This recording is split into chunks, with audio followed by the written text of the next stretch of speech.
त्याला आपल्या समाजासाठी जर बलिदान गेले, आपले लेकरं जर मोठे व्हावत म्हणून बलिदान गेले, तर आपली सगळ्याची जबाबदारी असते. हे बघा, आपल्याला काय देव कुठं काही कमी पडू देत नसतो दुसऱ्याला केलेला.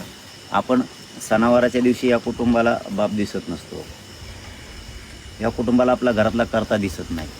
आपल्या घरात त्या दिवशी आनंद असतो. तर एकच ठेवा, इथून पुढची एक सवय ठेवा.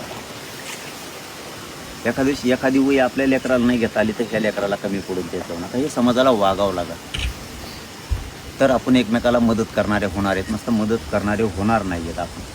कारण सणाच्या दिवशी जर आपण आपल्या घरी बसतो, तसं एक घंटा यांच्या घरी येऊन बसलं तर ते थोडं दुःख विसरत असतं. आधार जे म्हणलं जातं ना, आपण एकमेकाकडं आलं गेलं पाहिजे.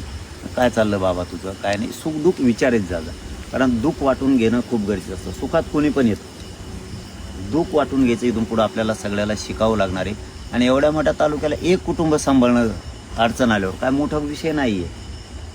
सरकारवरती मी तर आहेच, मी तर बघणारच आहे, परंतु समाज म्हणून आपली जी जबाबदारी आहे ना, एका तालुक्याला एक कुटुंबावरती आलेलं संकट निवारायचं लय मोठा विषय नाही. त्यांना ज्या ज्या संकट येईल त्या त्यावेळेस तुम्ही उभा राहा. आम्हाला पण सांगत चला, मी ताकदीनं त्या कुटुंबाच्या पाठीशी आहे आणि तुमच्या सगळ्याच्याच. फक्त माझा तेवढाच हट्ट राहतो तुमच्याकडं कधी पण, की कारण मला अधिकार आहे तेवढं तुम्हाला मागण्याचा. कारण मी तुमचेच लेकरं बाळ मोठं करण्यासाठी झटतोय, म्हणून मला तुमच्याकडं मागण्याचा अधिकार आहे. हे जे बलिदान गेलेले राज्यातले कुटुंब आहेत ना, यांचा सगळ्या महाराष्ट्रातल्या मराठ्यांनी आधार बनायचा. कारण शेवटी काय असतं, त्यांना आता घरातला करता माणूस दिसत नाही. काही काही ठिकाणी तर इतकी वाईट परिस्थिती आहे, काही ठिकाणी तर 2-3 मुलं आहेत, कोणी 5 वर्षाचं आहे, कोणी 4 वर्षाचं आहे, अशा परिस्थिती. आणि सणावाराच्या दिवशी काय सांगायचं त्या माऊलीने त्या लेकरांना, बाप कुठं आहे, बाकीकडे फटाकडे वाजतील, काय होतील, आपल्या घरात बाप नाही आहे. कोपऱ्यात जायचं आणि ढसा रडायचं लेकराला कुशीत घेऊन, ही सुद्धा परिस्थिती असते. मग त्या टायमाला आपण समाजाचे कर्ते असतो. समाज ही देव असतो सगळ्याचा. मग समाजाने एक कुटुंब जर उघड्यावर पडलं आहे तर त्याच्यावर पांघरून घालायचे, सावली धरण्याचं काम आपण करू शकतो सगळेजण मिळून.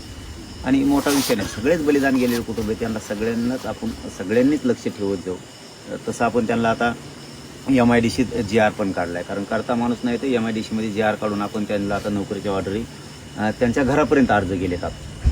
कारण कालपासून कलेक्टरांनी स्वतः काम सुरू केलं प्रत्येक जिल्ह्यात, की घरोघरी जाऊन त्यांनी अर्ज दिलेत. आपण विद्युतचा पण काढतो, ज्याला जसं सोयीनुसार असतं तशा पद्धतीनं ते त्याच्यात आता नोकरी घेते. कोणा जर वाटलं मला गावाशेजारीच काम करता येईल आणि घर पण सांभाळता येईल तर कोणी विद्युतमध्ये चालले, कोणी SD महामंडळमध्ये चालले. काहींना वाटतं MIDCमध्ये आपण घरी काही माणसं करण्यासारखे, तर आपण MIDC शहरात जाऊन सुद्धा करू शकतो. तसं आता मी ह्या पुढच्या 2-4 दिवसात विद्युतचा सुद्धा GR काढून घेणार आहे. आता यांच्याबद्दलचा विषय तर मी आता विखे पाटलाला सांगितलं, विशेष बाब करावंच लागणार आहे.